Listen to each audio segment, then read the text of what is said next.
Hello, everybody, and welcome to another edition of the Bill on the Buckeyes football podcast. This is a departure, though. This is not really about Ohio State football, but more about writing and authoring, if that's a word. Some of you may know that I've got a book about the 2024 Ohio State season coming out tomorrow. Buckeye Brotherhood tells the ins and outs of the Ohio State championship. Well, my guest, Jeff Pearlman, also has a book coming out tomorrow, not about Ohio State football and not even about sports. The first non-sports book that Jeff has written, it's about Tupac Shakur. First of all, how many books have you written, Jeff? And thank you for doing this. Yeah, this is number 11, but you are beating me on Ohio State books. Well, that's been my goal. Just beat Jeff Pearlman. I know you're not even a fan of college sports or college football, right? I mean, it's you're ambivalent toward it or whatever. Yeah, I wouldn't say it's my passion. Yeah, that's fine. And I'll be honest, I know next to nothing about Tupac or hip hop. Right. That's not my passion. I've got those guitars behind you. See, I've never, not that I'm any good, but it's not my genre. So bear with me in terms of my Tupac ignorance. All good. As I said, we're now on the eve of our books being released. What's it like? I mean, I wonder if you feel the same way I do. I will say, compared to my first book, a little of the buzz has been removed because a pub date meant a lot more 20 years ago, in a way, because you can pre-order the book so far ahead now that it's not quite the same. Like it used to be like a sonic boom. Oh, you gear up for pub day, and it's this big thing. But it's still really cool for me. Like it's still like it's exciting, and you have things planned and doing different shows, and you do a signing, and like it's a little bit like a bar mitzvah and a wedding. It's like a combination of this big accumulation of work and effort put into one day and one object. And there's anxiety, check my Amazon ranking like you're doing clearly all the time. And I don't know. How do you feel about it? Yeah, I mean, first of all, I think it's mostly like, all right, is it here already? Right. It's finally here. And like you said, it's not like this is the one and only day. Like your wedding day, that's the day. The day after, you get on with your life. Yeah. October 22nd is not going to feel a whole lot different than October 21st. You still got to do what you got to do. You got to promote it. It's not perishable, So this is just part of the process. But it's an exciting day because that's the day that's the day that's going to be released. And so that's the cool thing.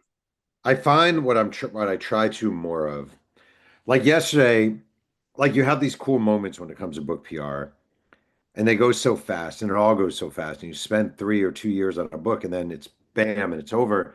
Like yesterday, as an example, I did something really cool that I hadn't done before, which is the actor Anthony Anderson from Blackish, sure, and Cedric the Entertainer have a podcast, and they requested me to be on the podcast, and I went to the studio where they record, and I'm sitting across from these two guys, and like it was like a great moment. Like it was cool. Like these are two guys I admire who I've watched, who I never met or anything like that. And little things like that are really cool. And I try more than I used to. It's a cliche as you get older, but it's true. To at least stop and appreciate the moment and be like, oh, this is a cool moment. This is a really try to take a little picture in your mind of this, write about it in your diary later. I keep diaries, like try to remember it because it does all that work you put into a book and it ends so quickly. And then it becomes just a past book you wrote. So I try to embrace the moment. Yeah, I should have done this at the beginning. Let's for people who don't know who you are very well. You grew up in New York. You went to the University of Delaware. Go Blue Hens. That's we actually covered. Well, I don't know if you covered it, but I covered a basketball player at Delaware, at York Catholic High School, Brian Pearl, who. Hey. You covered Brian Pearl? In high school, York Catholic High School in like 1989, 90. Well, he was a freshman when I was a sophomore, and he was a really important player at Delaware because he could have gone to better schools. He was a really good point guard. Right. Came to Delaware's freshman year, they made the NCAA tournament. I was covering that team. They went 27-3 in the regular season and tying it back to Ohio. Got their asses absolutely kicked by Cincinnati in Dayton in the first round of the NCAA tournament, which I covered. Yeah. And Pearl was a great player, not a good player. Pearl was a great mid-major Division I basketball player. Yeah. Well, I'm from Dayton, so UD Arena is a great place to see a game. Yeah. you kind of made your name at Sports Illustrated. The famous story is, of course, John Rocker kind of revealed who he was to you. How many books have you written now? This is number 11. So Wow. it's been a good run for me. I don't know. I look back and I'm like, I don't, how did I'm not saying it's any big accomplishment. I'm really not, but it's like, how did I put in the time and effort to write 11 books? Like it's a lot of effort. It's like, what I do with my life. How long have you been an author solely? I mean, not had like a day job. All right. So I left Sports Illustrated in 2003, went to Newsday for about a year. My Mets book was my first book, came out when I was at Newsday, and I left after that book. So all 10 of my 11 books have been solo author, so almost 2 decades Okay. now. Okay. And the one, I don't know if you're most well known for it, but the one that kind of made the biggest splash because it became the HBO series is Winning Time. Mhm. Great book about the Showtime Lakers, The Magic book was Johnson. actually called Showtime. I'm not correcting you for any Oh, I'm reason. sorry. Winning Time. Winning Time. They cut my heart out a little bit. I'm They sorry. gave me a stupid name, Winning Time. Yeah, but it was called Showtime. Yeah. Showtime. Right. Um, yeah, and that was a great series. The guy who played Magic Johnson was Quincy. a dead ringer. He was a great actor, right? Yeah. That was Yeah. great. I enjoyed that so much. I know you had like the little cameos in it and stuff like that. How much of a thrill was that got off the ground? I mean, I never thought it would. I've had this isn't a brag because it never went anywhere. I've probably had my books optioned 20 times, where like someone comes along and they tell you, oh, this is going to be great and blah, blah, blah. They give you a little money or once a lot of money. And I never really, I started losing all hope that anything would ever happen. Like I stopped getting excited because it never did happen. And that actually happened. And I had my greatest moment, maybe of my life, but definitely of my career, was the premiere party was at a theater in Los Angeles. And my wife was out of town, which was unfortunate. But my kids, one was in high school, one was a freshman in college. They came with me, red carpet. They sent a car for us, red carpet. We're sitting in this big movie theater, and they're going to show the first episode. And Adam McKay, the director who's done a Right. million different Sure. movies, gets up and he's speaking to this crowd. And all of a sudden he goes, I'm sitting next to my kids, and he goes, Jeff Pearlman, please stand up, Jeff. And Jeff Pearlman, one of the great American sports writers of all time, which I know is a little hyperbole, which I said, great American sports writer of all time. This would not have happened without him. And my kids are with me, and like it was just like this moment, this really magical moment for me. And Right. they had this they were rolling cigars. They had a cigar station here. And my daughter, I think she was a freshman in college, and my son was in 10th, ninth grade, 10th grade. And my daughter says, we should all smoke a cigar together. And I'm like, we should. And there's this moment where I was smoking a cigar, and we all tried it. Me, I don't smoke cigars, but me, my daughter, my son, at a premiere of a TV show based on a book I wrote alongside Michael Chiklis, who played Red Auerbach in the show. Right. This is magical, magical experience. So it was awesome. It was Because great. at that age, your kids think you're the biggest dork in the world, right? And They still so, do. They know I'm not cool. I'm not cool. but But for that moment, that moment, they thought it was cool, right? yeah, yeah, yeah. Every I have moment, not. you don't have that. Every now and then, my kid, just because of the nature of the job, they think something is cool, but they know I'm not cool. Yeah, Like I'm I've not. not had That's it. anything option, nothing. Hey, I'm still listening. People, anyone out there in Hollywood, Yeah. Hey, keep you us, never keep know, us in mind. You never know. um, when you open the books, you got the box. Is it still kind of that special feeling? Oh, getting the first book is my favorite. Getting it for the first time. I'm a loser, but I like walk around that thing. If I walk a dog, I'm taking the book. I still do. To me, like seeing it all together, seeing the pictures, seeing the print, seeing it all just feels better. Like seeing it on paper or seeing it on your screen is totally different than seeing it together as a bound. I'm sure you felt this, did you not? Like seeing it all in this one product. Yeah. Didn't that do it for you? Yeah, because you know what the cover looks like, obviously, and the publisher did a great job with my cover. They really Yeah, did a cover's great really job. You good. can see it Really in the good. background there. Mhm. The Jack Sawyer play. It's just the perfect picture. Again, I had nothing to do with it, but then to physically hold it and you realize that's my work. That's Yeah. for me. It was 4 months. I would love to have a year even, Yeah. but that's what it is because it has to be out by the holiday season and the backlog with public. You know what that's like. So yes, I wish I would have had more time, but I didn't. You were able to have time. How long did this take you from beginning to end?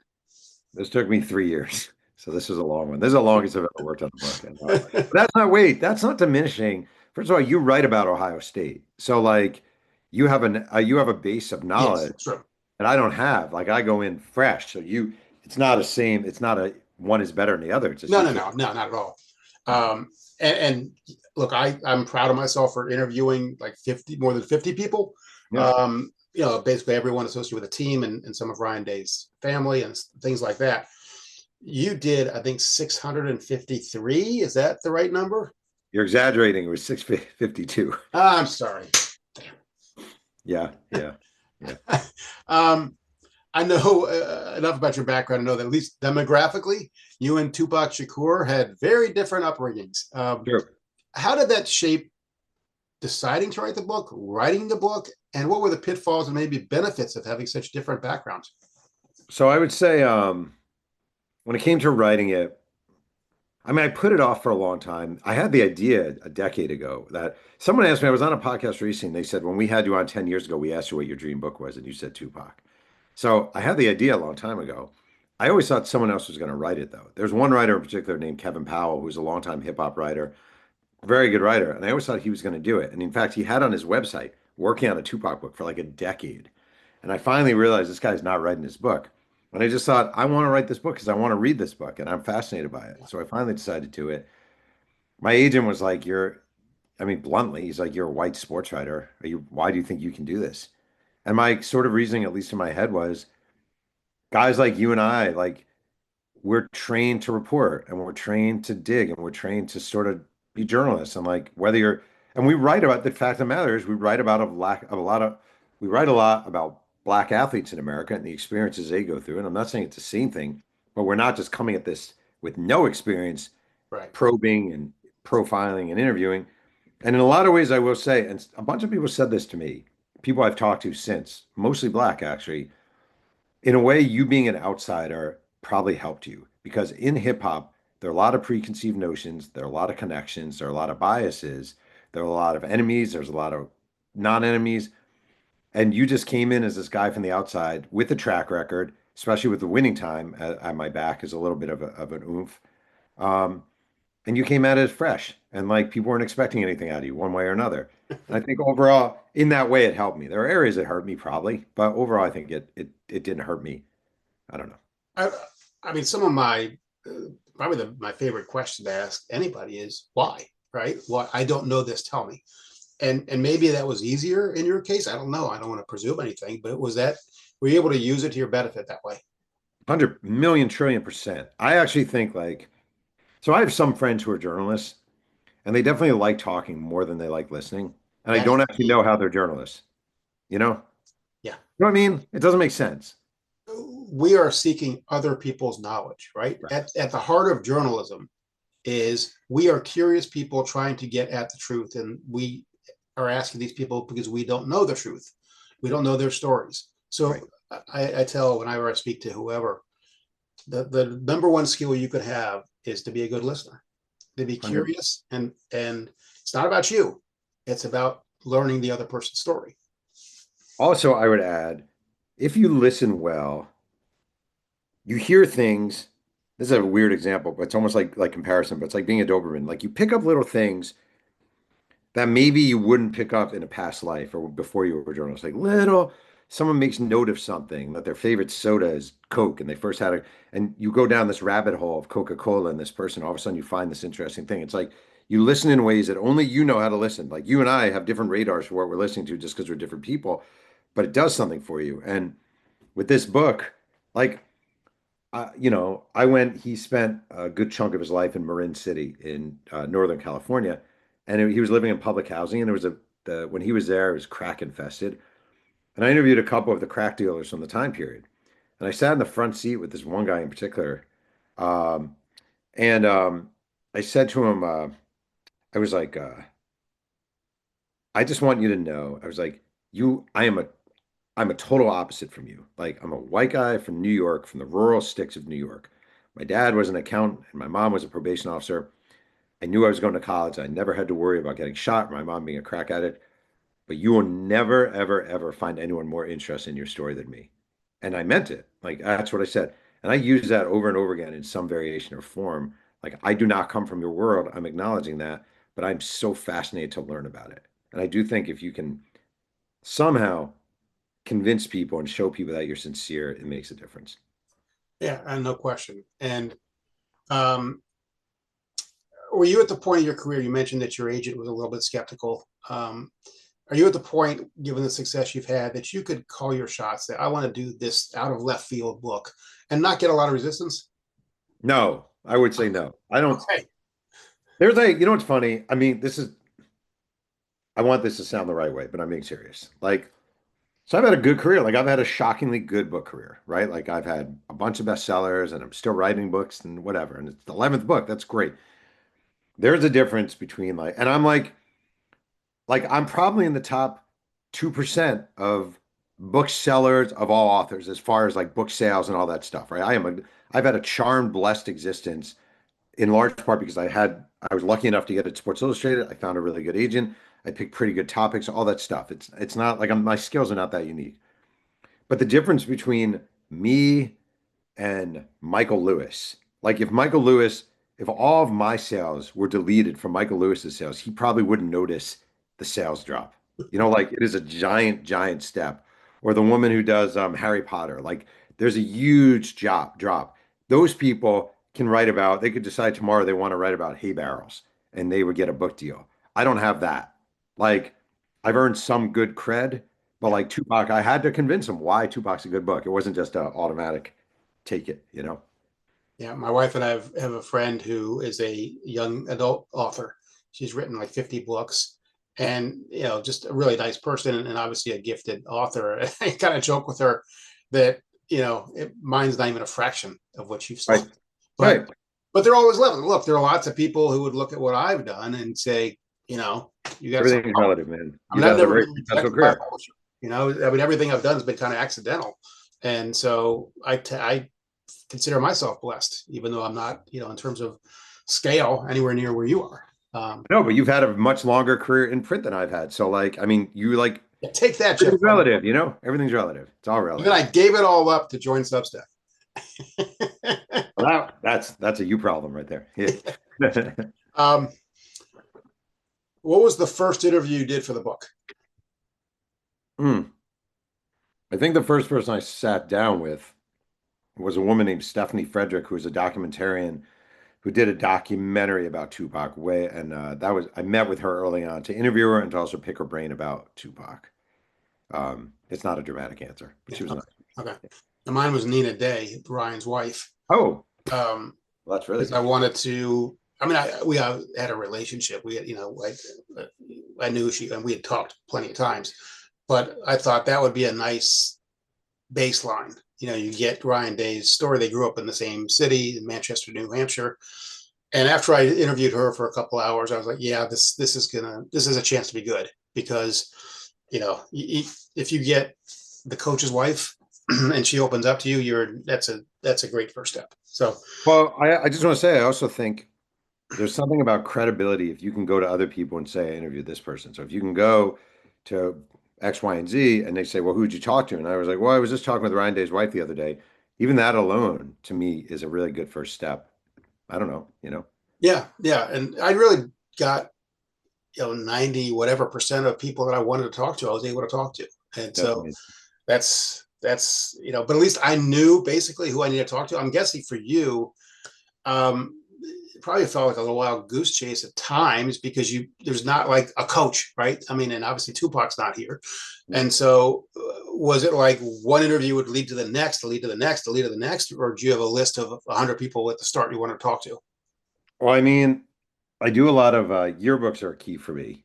I actually got a big help. Do you know Dave Sheinin of the Washington Post? I, You know I Dave? don't know him, but I know of him. Dave's a great guy. We used to cover baseball together, and he lives near Dunbar High School in Baltimore. Yep. Dunbar famous for Reggie Williams and Muggsy Yep. Bogues and David Yep. Wingate. And Tupac spent his freshman year at Dunbar, and Dave actually went to Dunbar for me, took photos of all the yearbook pages from Tupac's year there, and sent them to me, which was invaluable. Um, I'm very into yearbooks. So Baltimore School for the Arts, Tupac was there for 2 years. I got the yearbooks, photocopy all the pages, call people one by one or track people down one by one by one by one. And yearbooks, it's not just like the people he was in class with, it's the teachers, it's the principals, it's the janitors. You call everyone trying to get memories. And then when you do that, when you start spreading this wide net, someone will be like, oh, you know who you need to talk to? There was this kid, blah, blah, blah, and they used to rap together and stuff like that. So there's a lot of that. Um, a lot of old liner notes. So I would buy the old CDs, Tupac CDs and albums, and go through the liner notes name by name. I didn't just want the producers. I wanted people who happened to be in the studio, maybe someone who added a track here and there, just anything related. And that spreads. The wider the net you spread, the more people who also, the more you have people who suggest you other people to talk to. Exactly. Exactly. Mhm. I bet your experience is similar to mine. When you get to the point where you're like, do I need to talk to that person, kind of a fringe person, or at least not a central character? And you go, I'm so tired and I've got so much work to do. Do I really need this person? Those tend to be the jackpots. Yeah, that is actually true. And well, the thing is also is like, it's kind of like someone can give you the tiniest little detail. Maybe it was someone who was just in high school with Tupac for 6 months, but they remember that Tupac used to wear these Adidas with his laces out. Like little detail like that is gold. So I try really hard not to reach that point where I'm like, ugh, I just don't feel like calling because you just never know. And the truth is, you wind up not like when you interview 650 people, you're not going to use everyone. In fact, I probably use 70% of people I interview. And then, so that's a lot of people who are excited to read a book that they're not going to be used in. Right. But I still think it's worth calling people. And I still think if it even just adds to the texture of what you're doing and an understanding of something, even if you don't use their name, it's still worthwhile to me. You always still feel that pull if you can do it to do it, right? But you have to be faithful to the story in the end. Correct. You can Well, throw it in to throw it in. sure. No, I agree. Wait, there was one. What did I throw in? Oh, I had a crazy thing happen. Tupac started his career in a group called Digital Underground, who you would know if you know the Humpty Dance. Do you know the Humpty Dance? I think I do know that one. I think you would know it if you heard it. It was a Yeah. big song. Anyway, Tupac started his career in this group, the Humpty Dance. And one day, my wife and I were on vacation in a little mountain town in California called Idlewild, California. And there's a guy on the side of the road who has a record stand set up. And I like records. My son likes records. We pull over and he says, is there anything you're looking for? And it's literally a guy, a car, some bins of records. He's selling his used records. And I kind of said half serious, do you have any Tupac? And he goes, huh, no. He goes, but I used to be in a group with him. And I was like, what do you mean? He's like, I used to be in Digital Underground. Have you ever heard of Digital Underground? I was like, what? And That's crazy. yeah, it was crazy. He was an original founding member of Digital Underground. And his quotes weren't amazing. I interviewed him right there, but I felt that was one of the rare times I was like, I'm getting this guy in the book just because I'm so dazzled that I randomly found him. So yeah, that was cool. That was That's cool. great. You may have just answered my next question, which is the craziest interview you did for this, whether it's location or circumstance or whatever it might have been. I mean, sitting with the crack dealers in Marin City was kind of Yeah. crazy and fun. Um, I knocked on a bunch of the doors of his old places he used to live. I met this one woman. I went to his home in Marin City in the projects, knocked on the door. A woman answered. She walked me through the apartment. I told her what I was doing. She walked me through it, and she swore that every now and then she'd hear music randomly playing from the walls, and she thought it was the ghost of Tupac. Um, I'd say the craziest thing that happened to me, one of them. This was a crazy ride, this book, more than any book I've written. So Tupac's mother, Afeni Shakur, was born and raised in Lumberton, North Carolina, a small town in North Carolina. And I went there because I went there because I want to use a local microfilm at the library. Well, I show up and the library microfilm machine is broken. And I literally traveled to Lumberton. That was my main purpose. Well, I tracked down a couple of people who were related to her who live in Lumberton still. And I went. And one guy, a cousin, is the caretaker of Tupac's mother's old house, which has been abandoned. His mother died 9 years ago.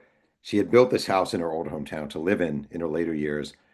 And now it's been abandoned and it's owned by the estate, but it's abandoned and he takes care of it. He basically mows the lawn and looks out for the house. And he goes to me, he said, do you want to come to the house? Do you want to look around the house with me? I have to go look after it anyway. I was like, yeah. I go to the house. It's crazy because she died in 2016, but all her stuff is still in boxes, right? It's a Feni Shakur's old stuff, books and videos and stuff like that. And then he says, do you want to see the tombstone?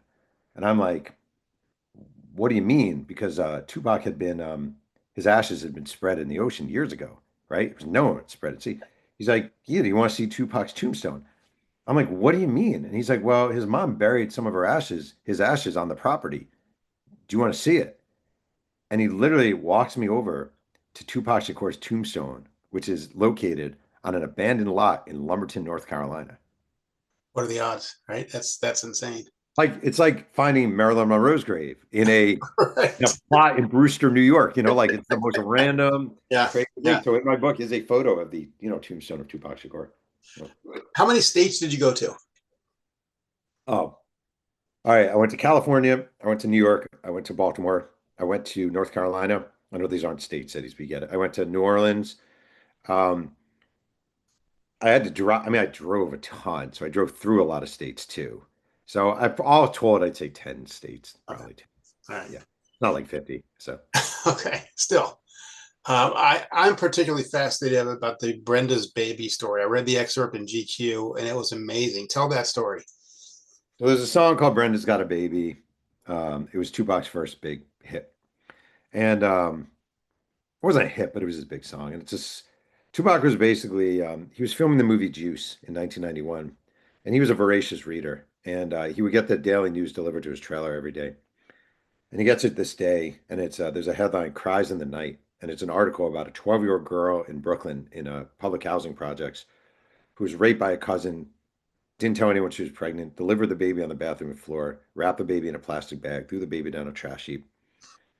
It's the day the trash compactor is supposed to go off, but someone working in the basement hears this baby crying, saves the baby. Tupac reads this article in the Daily News, and he tells his co-star Omar Epps, "I'm going to write something. I'm going to go into my trailer." And he comes out and he's written this song, "Brenda's Got a Baby," loosely based on this. And the opening of it is, "Brenda's got a baby, but Brenda's barely got a brain. A damn shame. The girl can hardly spell her name." It's this very classic Tupac track. Video is really good, by the way. It's directed by Alan Hughes. It's a really good video. Anyway, Tupac writes a song, and it becomes a song. And I'd always wondered, like, what happened to the baby? Or I started wondering during this book, I guess, what happened to the baby? And I have a genealogist friend named Michelle Suley from my high school, Mahopac, New York. And I said, "Do you think we could find this baby?" She's like, "I don't know." But she, a few days later, she sent me a number. She thinks, "I think this might be him." Oh man. She matched up birthdays and locations and records. And Right. so I reached out to this guy, and he was shocked when I texted him. But he lives in Las Vegas, and I went out to Las Vegas, and he told me he'd been adopted by parents in Brooklyn. They moved to Las Vegas. They died somewhat recently. He did an Ancestry.com search. All these addresses and names came back to Brooklyn and the Noble Drew Ali public housing. He uh, he reaches out to a bunch of the relatives. They're like, "Holy cow, holy cow!" He goes back. He has this grand reunion with his family. They embrace him and hug him and feed him. And he sees where he was thrown down the trash chute. And they're like, "How do you feel about Tupac?" And he's like, "I love Tupac." And "Do you know the song Brenda's Got a Baby?" He's like, "Of course I do." They're like, "We think you're the baby." So this all happens. We meet. He tells me the story. He hasn't seen his mom since he was wee little, because she threw him down the trash heap, right? So he hasn't seen her. So I said to the genealogist, "It'd be amazing if we could find the mom." She's like, "It's kind of hard, but let's see." She gets a number. She reaches out to this number one day. "By any chance, is this Jeanette? Who is this? This is Michelle. Michelle who? I'm working with an author named Jeff Pearlman about a book about Tupac Shakur. By any chance, did you have a baby when you were 12 years old?" Woman starts screaming, "Oh my God, oh my God, oh my God. Do you know where my baby is? Do you know where my baby is? I've been looking for my baby for years and years and years." Michelle says, "Yeah, I do." And she says, "Oh my God, I live in Newark, New Jersey, but I'm away from home for a Red Hot Chili Peppers concert. I need to get back home."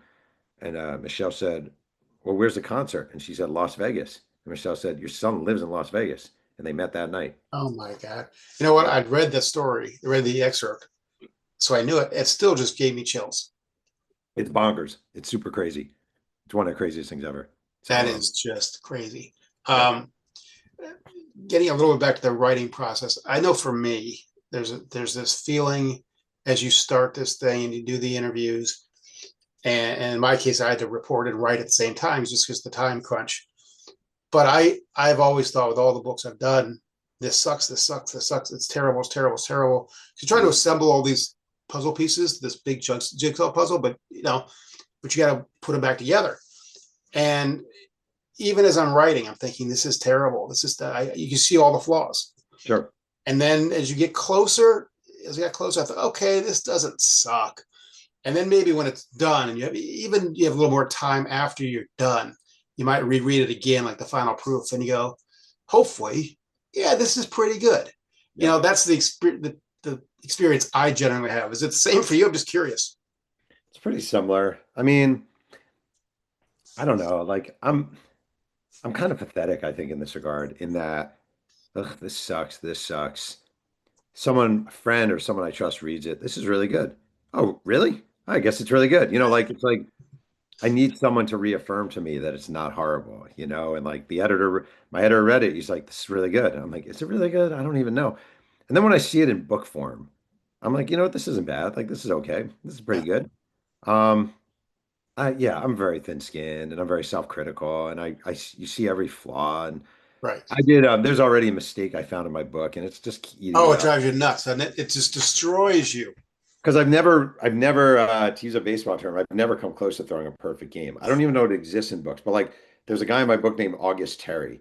And I kept confusing his name and going Terry August. So it was like twice in the book where he's referred to as Terry August instead of August Terry. Yeah, And like literally 99.99999% of readers will have no clue, right. but it eats me up to no end. I hate it. I get it. It was one mistake. It was actually an editor's mistake, but it doesn't matter. And one of the earlier books, and when somebody pointed out to me, I was like, it ruined my day. Just ruined my day. My wife is an editor too, and so she's kind of my gauge. She's really not a sports expert.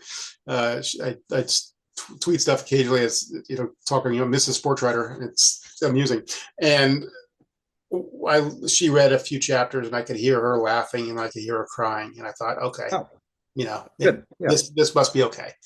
Um, My wife is my proofreader, and her big thing is she'll read it on paper. She wants me to print it out. She reads on paper, and I have go-to words that I use way too often and that I need to slice. Like, because you write it and it's 100. This thing was probably 100, I don't know, 60,000 words, right?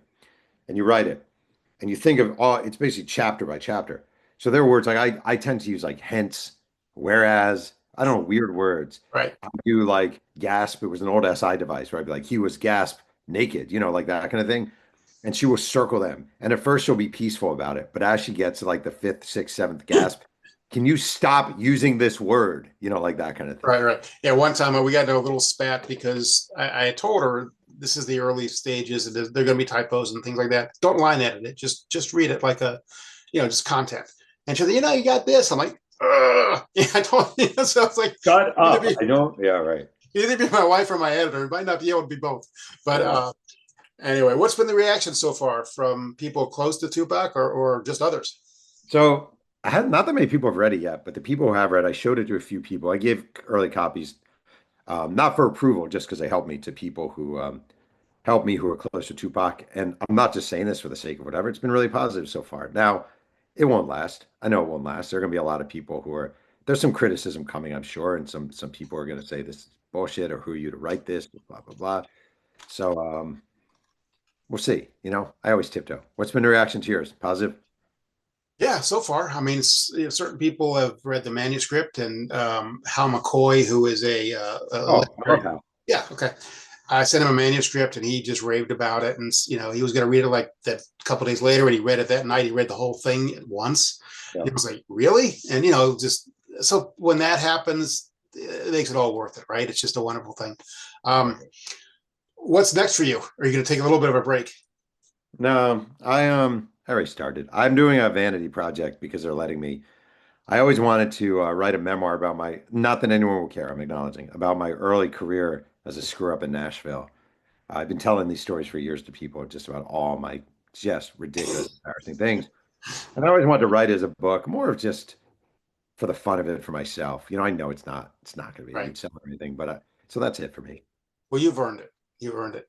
I appreciate it. Um, My best. What's Yeah, your I have a next? sports writing memoir title. I only have a title. I don't have the actual. What's the title? Maybe I'll steal it. Well, it was a story. I have only like a minute and a half fuck cuddles and other observations. Which I'm is in. I know what title. here's the basic story. Jim Tressel had a dog, a poodle named Cuddles, and I was interviewing this former Michigan player when I was covering the Cincinnati Bengals. And when I told him that Jim Tressel's dog was named Cuddles, he says to me, "Fuck Cuddles, fuck Tressel," and I just thought that's the greatest line. That is really good. So if I ever write a sports writing memoir, that'll be it. I mean, I will buy a copy of Fuck Huddle. Well, Jeff, I can't thank you enough. I hope this was enjoyable for you.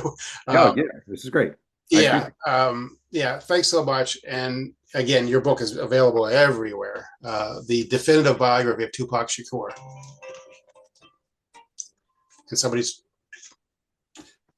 always inevitable. Right? They call I right get at the end. Tupac. Yeah. Right at the end. Yeah. Again, thanks, Jeff. I appreciate it. Good luck with your book. I'm sure you don't need it, but yeah, Oh, thank you, I'm Bill. sure it's great. And congrats on yours too. Seriously. And I just want you to know of all the Ohio State authors to have me on to talk about Tupac, yours is the best podcast by far. That's what I was going for. All right, cool. Thank All you, right. Bill. Thanks, Jeff. All right, hang in there. I'll All talk to right. you. Bye.